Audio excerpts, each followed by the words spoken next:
सुप्रभात प्यारे बच्चों, नई कक्षा में आपका स्वागत है। आज हम हिंदी पाठ्य पुस्तक कोकिला के पाठ 1 प्रार्थना गीत का अध्ययन करेंगे। बच्चों, प्रार्थना में बहुत शक्ति होती है और सच्चे मन पूरी श्रद्धा के साथ की गई प्रार्थना ईश्वर तक अवश्य पहुंचती है। इस प्रार्थना गीत के कवि गुलजार जी हैं। गुलजार जी कवि होने के साथ साथ गीतकार भी हैं। इन्होंने हिंदी फिल्मों के लिए गीत भी लिखे हैं और उनका यह प्रार्थना गीत फिल्म गुड्डी से लिया गया है। इस कविता के माध्यम से कवि मन में आत्मविश्वास भरने की बात कहते हैं। उनका यह मानना है, यदि व्यक्ति के मन में आत्मविश्वास भरपूर हो तो वह बड़े से बड़ा कार्य कर सकता है और जीवन में सफलता प्राप्त कर सकता है। तो आइए इस गीत के द्वारा देखते हैं कि बच्चे ईश्वर से क्या प्रार्थना कर रहे हैं। हमको मन की शक्ति देना, मन विजय करें, दूसरों की जय से पहले खुद को जय करें। शक्ति का अर्थ है ताकत। मन की शक्ति का अर्थ है आत्मविश्वास।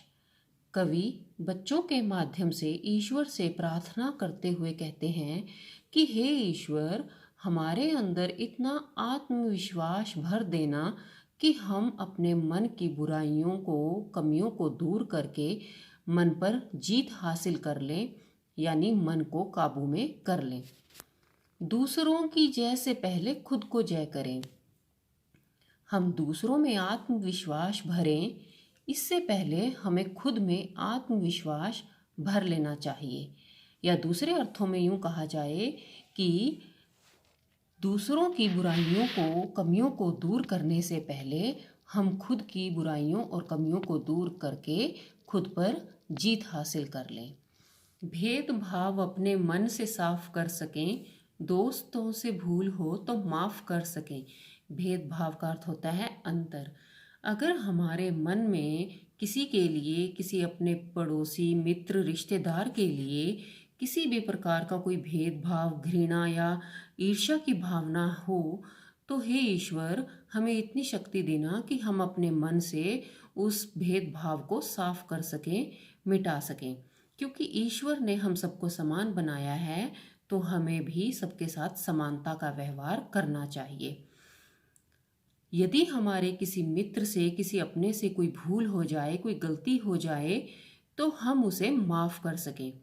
देखिए, हम चाहते हैं कि अगर हमसे कहीं गलती हो जाए तो सामने वाला हमें माफ़ कर दे। तो हमें भी उसी प्रकार का व्यवहार करते हुए दूसरों की गलतियों को भुलाकर उन्हें माफ़ करना सीखना चाहिए।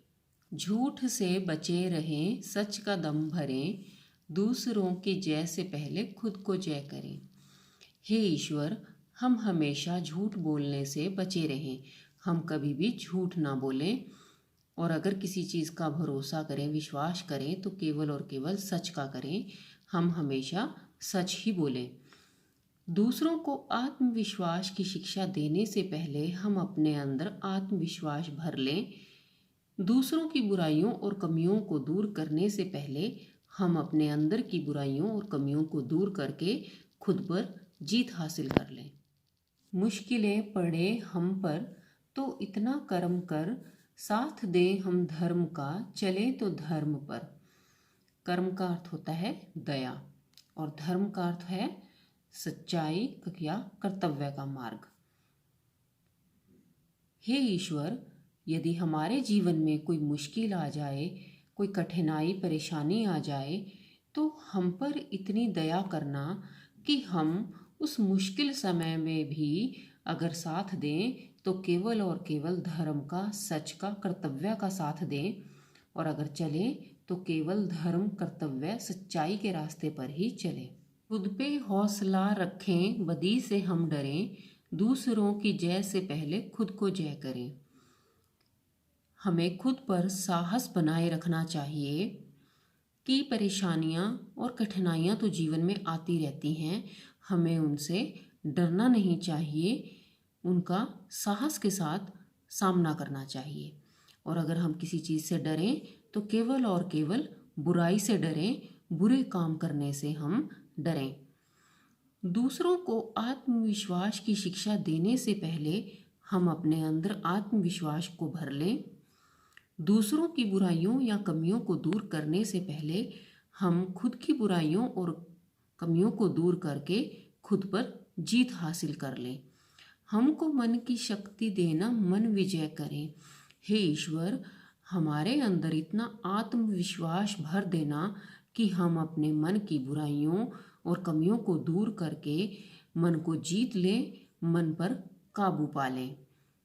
अब इस प्रार्थना गीत से संबंधित शब्दार्थ पढ़ते हैं। शक्ति, ताकत, भेदभाव, अंतर, सच, सत्य, धर्म, कर्तव्य, विजय, जीत, माफ करना, क्षमा करना, मुश्किलें, कठिनाइयाँ, हौसला, साहस, खुद, स्वयं, झूठ, असत्य, कर्म, रहम या दया, बदी, बुराई। तो बच्चों, इस कविता से हमें भी शिक्षा लेनी चाहिए कि हम अपने अंदर कभी भी आत्मविश्वास कम ना होने दें। किसी के प्रति हमारे मन में कोई भेदभाव ना हो।